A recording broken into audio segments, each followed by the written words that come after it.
அத்துணை செயல்களும் மக்களாக இருந்து செயல்பட்டோம். ஆக எங்களுடைய தலைவர் முதலமைச்சர் சொல்ற வழியில எங்களுடைய கூட்டணி கட்சியா இருந்தாலும் சரி எங்களோட அரவணைச்சு எல்லாருமே வேலை செஞ்சுட்டு இருந்தோம் அப்படின்றத நான் இங்கு குறிப்பிட்டு கூற விரும்புகிறேன். அப்பதான் ஒத்திரி ஆழகாணும் துண்டக்கானும் துணியக்கானும் ஓடினவங்களாம் இன்னைக்கு தேர்தல் வந்தது வேலை போட்டு வாய்ப்பு வந்துலாம் பேசிட்டு இருக்கிறாங்க. சிலரும் கேட்கும்போது நமக்கு எரிச்சல் வருது. என்ன இவ்வளவு சின்னத்தனமா போறாங்கன்னு தோணுது.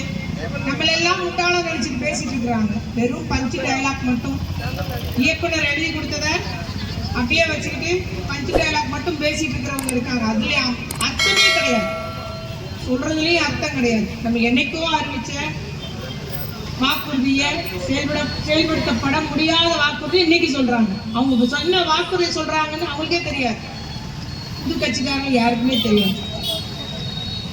ஆனா நம்ம அப்படி இல்ல. நம்ம விவரம் தெரிஞ்சவங்க, அரசியல் தெரிஞ்சவர்கள், அரசு நிர்வாகம் தெரிஞ்சவர்கள், எதை செய்ய முடியும், எதை செய்ய முடியாது, எது மத்திய அரசு ஒத்துழைப்பு இருந்தாதான் செய்ய முடியும், எது ஒன்றிய அரசு நமக்கு ஒத்துழைக்கலாம் செய்ய முடியாது என்பதெல்லாம் அறிந்தவர்கள். அதற்கேற்றார் போல நம்முடைய முதலமைச்சர் அவர்கள் வாக்குறுதியில 4 வாக்குறுதி நம்ம நிறைவேற்றி இருக்கோம். நம்ம ஊர்ல எடுத்துக்கோங்க, தண்ணி தட்டுப்பாடுன்றது இருக்குதா?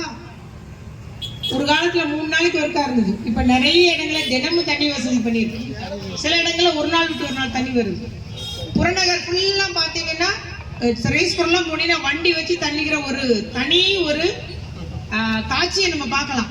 ஒரு வண்டி அதில் 4 குடம், அதுவும் பெண்கள் தான் தள்ளிட்டு போவாங்க. இன்னைக்கு அவங்களும் அப்படி இல்லை, வீட்டு வாசல தண்ணி கிடைக்கும்.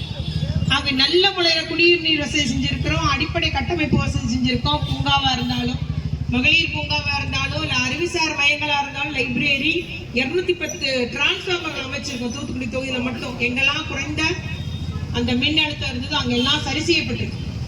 13 புதிய ஆஸ்பத்திரி கொண்டு வந்திருக்கும்.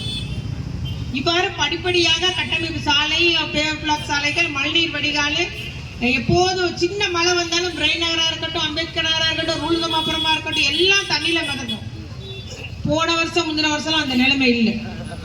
3 வார்டு மட்டும் சரி பண்ண வேண்டி இருக்குது. நமக்கு புறநகர்ல உள்ள 3 வார்டு 15, 16, 17, 18 4 வார்டு அந்த பகுதியில மட்டும்தான் சரி செய்ய பண்ண வேண்டியிருக்கு. மற்ற எல்லா இடங்களும் சரி செஞ்சாச்சு. அந்த இடத்துலயே இப்போ பாதாள சாக்கடை வேலைகள் நடைபெற்று முடிஞ்சிருச்சுன்னா அவங்களுக்கு ஒரு அந்த சின்ன மலைக்கும் அந்த மழை நீர் கட்டக்கூடிய அந்த ஒரு பிரச்சனைக்கு தீர்வு ஏற்பட்டுவிடும்.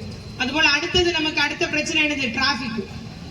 அதையும் நம்ம வருங்காலத்தில் சரி செய்யப்பட வேண்டும் என்று எல்லாம் நம்ம திட்டங்கள் வச்சிருக்கோம். இவ்வாறு நம்முடைய சொன்னதை செய்யக்கூடிய மக்களோடு மக்களாக இருந்து மக்கள் பிரச்சனையும் நம்முடைய பிரச்சனையாக இருந்து செய்யக்கூடியவர்கள் தான் எங்களுடைய.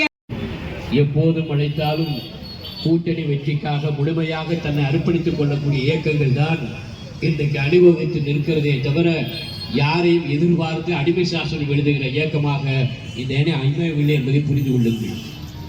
தமிழக அரசியல் வரலாற்றில் தொடர்ந்து 4 தேர்தலிலே ஒரு கூட்டணி இருக்கிறது என்று சொன்னால் அது திராவிட முன்னேற்ற கழகத்தினுடைய தலைமையிலே இருக்கிற மரியாதைக்குரிய முதலமைச்சர் தளபதி ஸ்டாலினுடைய தலைமையில இருக்கிற மதசார்பற்ற முற்போக்கு கூட்டணி அணிதான் என்பதை நான் இங்கே பெருமிதத்தோடு பதிவு செய்ய விரும்புகிறேன். ஒவ்வொரு தேர்தலும் ஒவ்வொரு காலத்திலேயும் ஒவ்வொரு கால மாற்றத்திற்கு ஏற்ப நடக்கிற தேர்தல். ஆனால் இந்த தேர்தல் என்பது எதற்காக நடக்கிறது என்பதை புரிந்து கொள்ள வேண்டும்.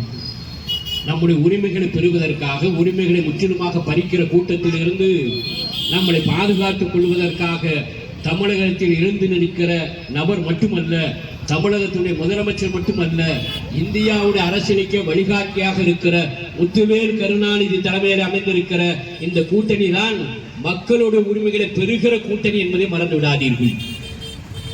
அதைத்தான் அருமை நண்பர் சரத்பவார் அவர்கள் கோடிட்டு காட்டினார்கள். நீங்கள் 6 மணிக்கு விழித்த உடனேயே உங்கள் கரங்களில் 5000 தருகிற கூட்டணி. இது வாக்கிற்காக தரப்பட்ட பணம் என்று ஒரு ஓலமிட்டார்.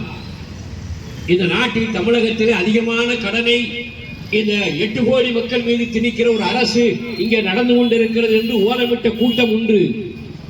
ஆனால் இன்றைக்கு அதே கூட்டம் தான் புதுச்சேரியிலே இதே 5000 எல்லோருக்கும் போட்டிருக்கிறார்கள். அப்போது யார் மக்களுக்காக முதன்மையாக திட்டம் தீட்டுகிறார் என்று புரிந்து கொள்கிறீர்களா? இன்றைக்கு 6500 கோடியை போடுகிறது மூலமாக இந்த தமிழகத்தில் கடன் சுமை ஏறிவிட்டது என்று சொல்லுகிற அடிமை கூட்டத்தில் இருக்கிற எடப்பாடியும் பாஜகவுக்கும் சொல்லுகிறேன், தமிழ்நாடு எந்த அளவிற்கு திவாலாகும் என்பதை அந்த பாஜக கூட்டம் சொல்ல தயாராக இருக்கிறதா? என்ன வாதத்தை திருப்பி வைக்கிறார்கள்?